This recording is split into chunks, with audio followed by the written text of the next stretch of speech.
Hello, my name is Sophie and welcome back to my channel. I didn't upload a video last week. Not sure if anyone would have noticed, but I did film one and it was choosing my July TBR, which is always one of my favourite videos to film because I love choosing the books I'll be reading in the next month, but I didn't get around to editing and uploading it.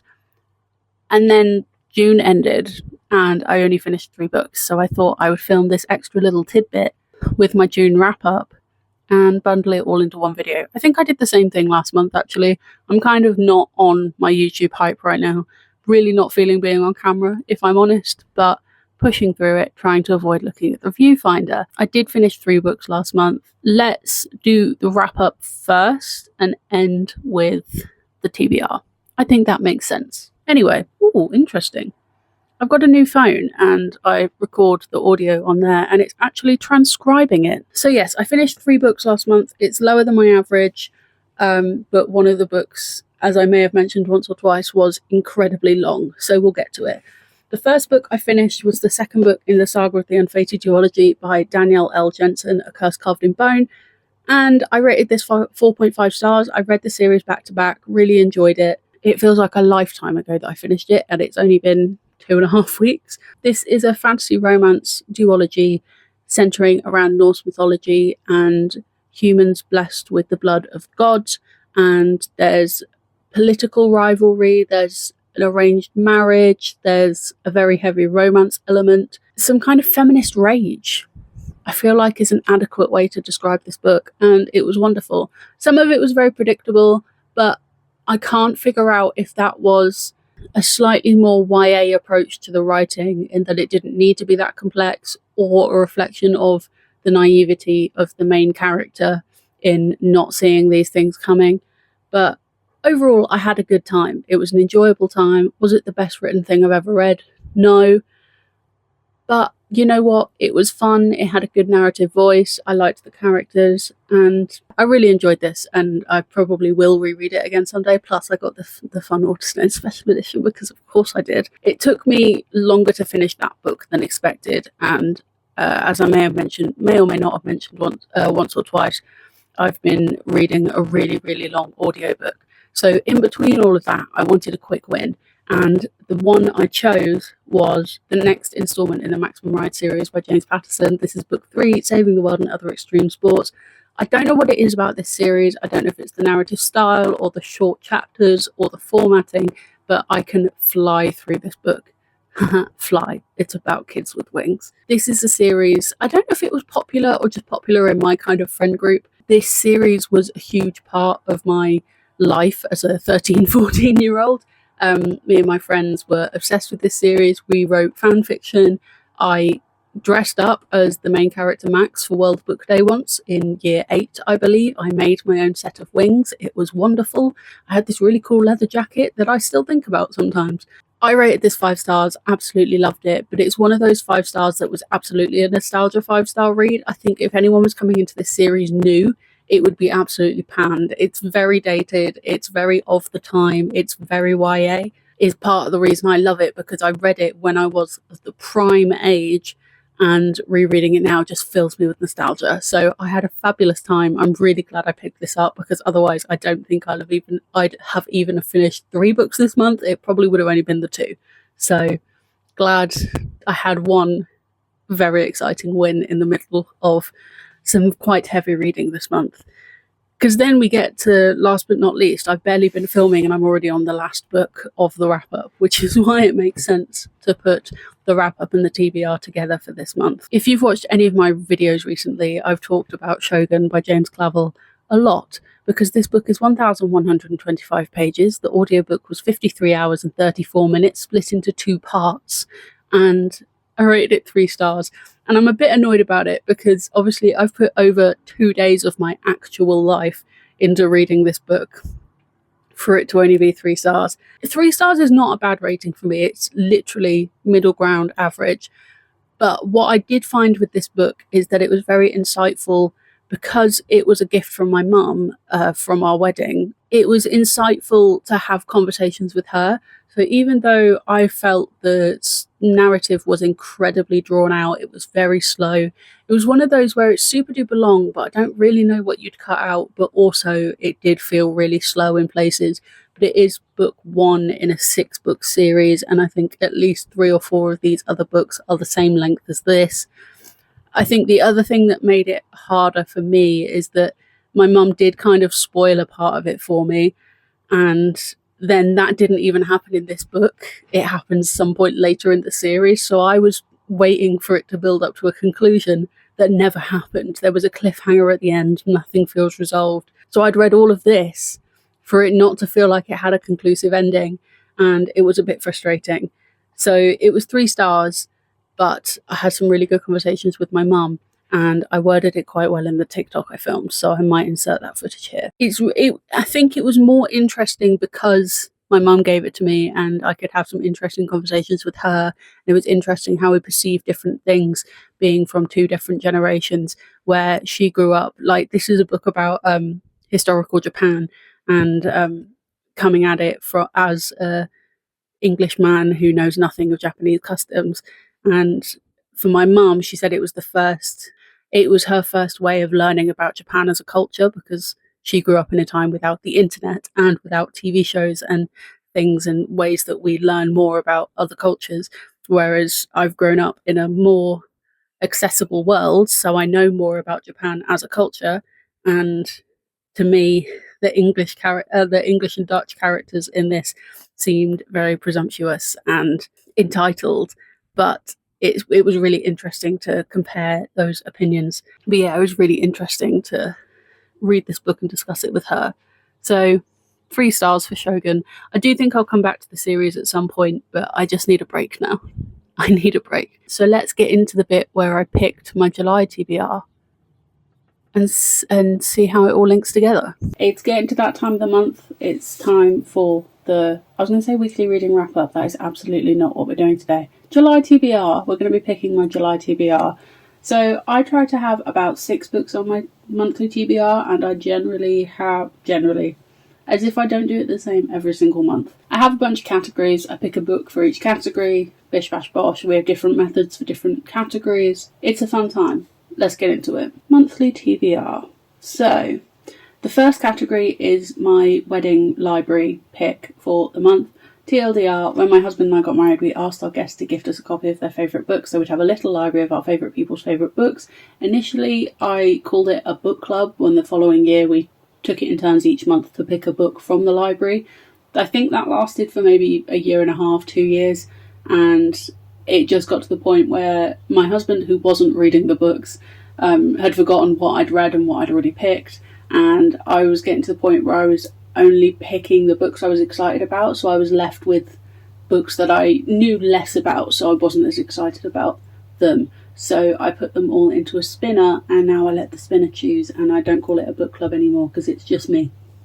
It's just me. So I have all of the remaining books, or the next book in a series, if I've started the series, in a spinner, and that's how we choose the first book.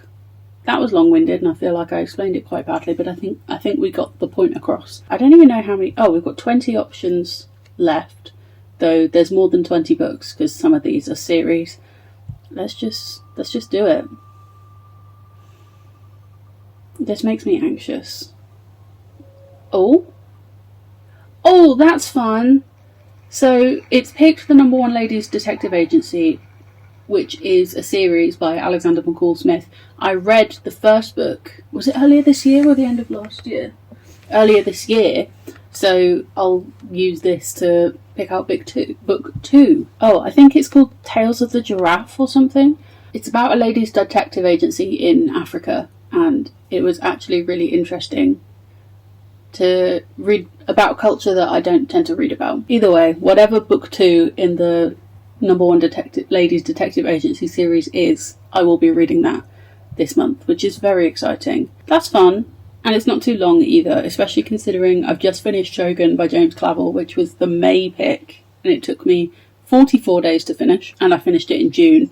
And then I'm currently reading, and I have it to hand, The Glass Lake by Maeve Binchy, which is another brick. This is like 700 pages long. The audiobook is 22 hours, I think. So I'm glad to have a more normal length book. Then my next category is any new releases. I pre-order quite a few books. I've set limits on myself. I'm not allowed to pre-order more than 3 books in a month. But I've had these 3 pre-ordered for, not to spoil anything, but I have got 3 this month. I've had these 3 pre-ordered for a while. So the first one that I've actually put in the new release category is Rose in Chains by Julie Soto. This would make more sense if I had read any of Julie Soto's other work. I own, is it called Forget Me Not, I think? I've got that romance book. I believe this is her fantasy debut. But you know when you just get vibes from an author that you think you're going to like them? That's how I feel about Julie Soto. And the cover is really pretty. And you know what? I'm easy. That's the whole sentence. It doesn't take much to convince me to buy a book. So yeah, I took a chance on that one. And then the other 2 pre-orders, I've actually got... okay, one of them fulfills a different category. The other one is a standalone. So I'll mention it here. The other standalone book is Holly Jackson's new release. I believe it's her adult debut. Correct me if I'm wrong. But that is not quite dead yet. I think I pre-ordered the Waterstones edition for that. It was pretty. Again, like I said, I'm easy. But the third one I've pre-ordered fulfills the continuous series category, which on my spreadsheet is lower down. So I'll do the next category and then come back to it. Suspense. Clearly I don't read a lot of it if I think this is suspenseful. The only other category that I haven't mentioned is I've tried to read 2 books from my 25 in 2025 list each month. The way I picked the 25 books I wanted to put on this list this year is that I picked books out of my TBR jar.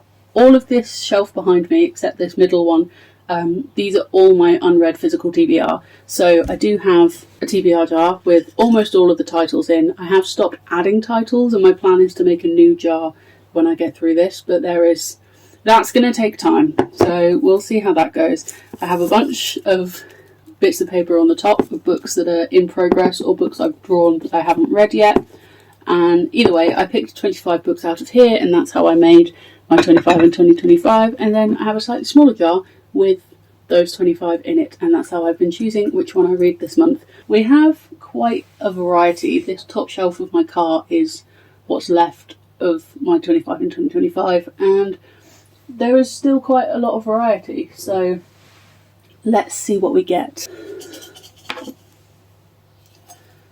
Oh, I feel like maybe I should go for the one that came out with this one, because that one was leaping out the jar, and that is Killers of a Certain Age by Dina Rayborn.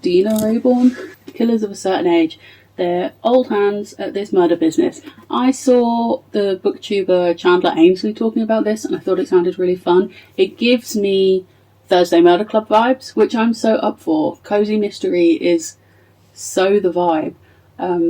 But the summary is, older women often feel invisible, but sometimes that's their secret weapon. Billy, Mary Alice, Helen and Natalie have worked for the museum, an elite network of assassins, for 40 years, but now their talents are considered old school. When the foursome is attacked during an all-expenses paid trip to mark their retirement, they realise they've been marked for death by the top-level members of the museum. Working together is the key to their survival, and they're about to teach the museum what it really means to be a woman and a killer of a certain age. Charlie's Angels meets the Thursday Murder Club in this action-packed, globe-trotting adventure full of twists, turns and whip-smart women. That just sounds fun. So, is it very July?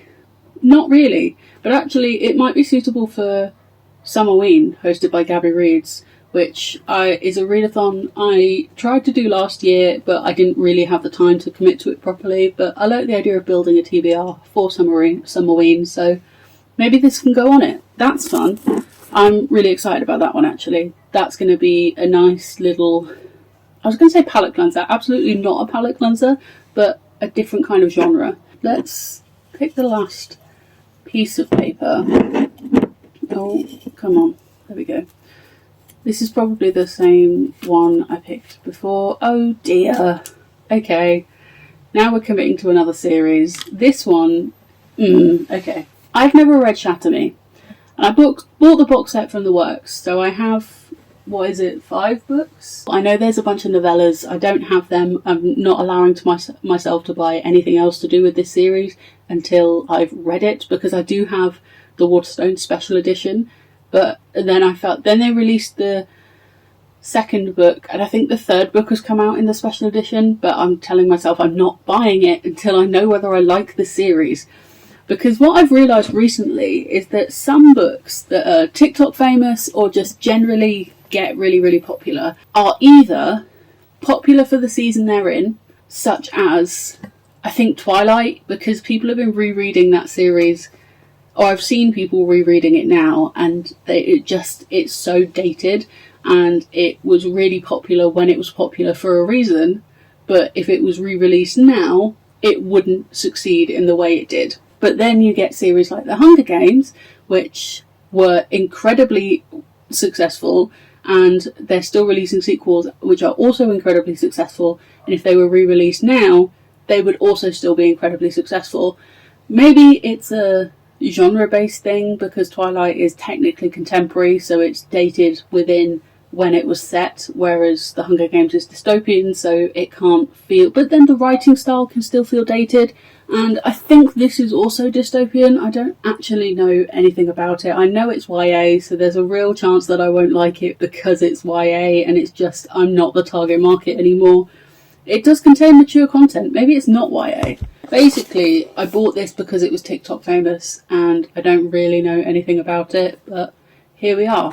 For my 25 and 2025, I only need to read book 1 to mark that as succeeded, to mark that as completed, but it will then open up reading the rest of the series. Fiction, dystopian, romance, young adult, so it may contain mature content, but not too mature because it is YA. I'm intimidated by this series, but it could go one of two ways. I read the selection in, I want to say 2020, and although it was awful, I had a wonderful time. It felt very, I was going to say sitcom-y, not sitcom-y, like reality TV. It was terrible, but I had so much fun. It was just silly, and I loved that. So this could go either way. I will either hate it because I'm reading it at the wrong time. I think, when was this originally released? It was released in 2011, so it should have been peak when I was in my YA dystopian era. So I'm surprised I didn't read this as a teenager. How old was I in 2011? 14? 15? So I was peak target market, but just never heard of it until it got popular on TikTok. Maybe it didn't get famous until later. I don't know. I'm overanalyzing. Those are the 2 books from my 25 and 2025 that I will be attempting to read this month. Then, just to wrap up, the last book I've pre-ordered that I didn't tell you about is the 3rd book in the, what's it called? Her Majesty's Royal Coven series by Juno Dawson, Human Rights. I believe this is the end of the trilogy. I still have book 2 to read. It's on my June TBR. Haven't got to it yet, but that's not the point. That's the last book. I'm really excited about this because I read Her Majesty's Royal Coven in February. So on the one hand, it'll be nice to have started and finished a series in 1 calendar year, but also it was a 5-star book. I loved it. I thought it was so much fun. The audiobook was narrated by Nicola Coughlan, so that was wonderful. And I think the audiobook is going to be on BookBeat. So super fun all around. Really great series. Really excited to get to it if I can read The Shadow Cabinet in time for Human Rights to come out. So as a recap, the 6 books I will be attempting to read in July. From my wedding library, we have Tears of the Giraffe by Alexander McCall Smith, which is the 2nd book in the No. 1 Ladies Detective Agency series. Then for my new release, I'll be reading Rose and Chains by Julie Soto. For my 25 and 2025, we have Pillars of a Certain Age by Deanna Raybourn, and the 1st book in the Shatter Me series by Tahiri Mafi. Then for my continuous series category, we have Human Rights by Juno Dawson. Caveat, I will also need to read The Shadow Cabinet if I don't manage to finish that before the end of June. And then last but not least, in a category all by itself because it doesn't fit anywhere else, Not Quite Dead Yet by Holly Jackson. I believe Human Rights and Not Quite Dead Yet come out on the same day, so that will be interesting. But you know what, we're just trying our best. So that is everything I read in June and everything I'm hoping to read in July. I feel like I'm in a little bit of an active slump at the moment. I've never seen anyone else use that phrase. I kind of came up with it as someone who reads every single day. I will, without fail, read something every single day, whether it's 5 pages before I go to sleep or 20 minutes of an audiobook as I'm driving to and from the shops. I read every single day. But I feel like the pace at which I read defines whether or not I'm in a slump. And at the moment, I'm finding I can't read more than like 20 to 30 pages in one sitting. And it's just taken me a really long time to finish the books I'm reading. And it has done for a couple of months. So I think I am kind of slumping a little bit at the moment, but in a way where I'm still reading every day. I don't know. If you've got any tips or advice, please let me know, because I need to find my mojo again, because I've got a TBR that is 440 books long and I need to do something about that. Anyway, thank you so much for watching. I hope you're having a great day. I hope you're reading a great book, and I'll see you next time for another bookish video. Bye!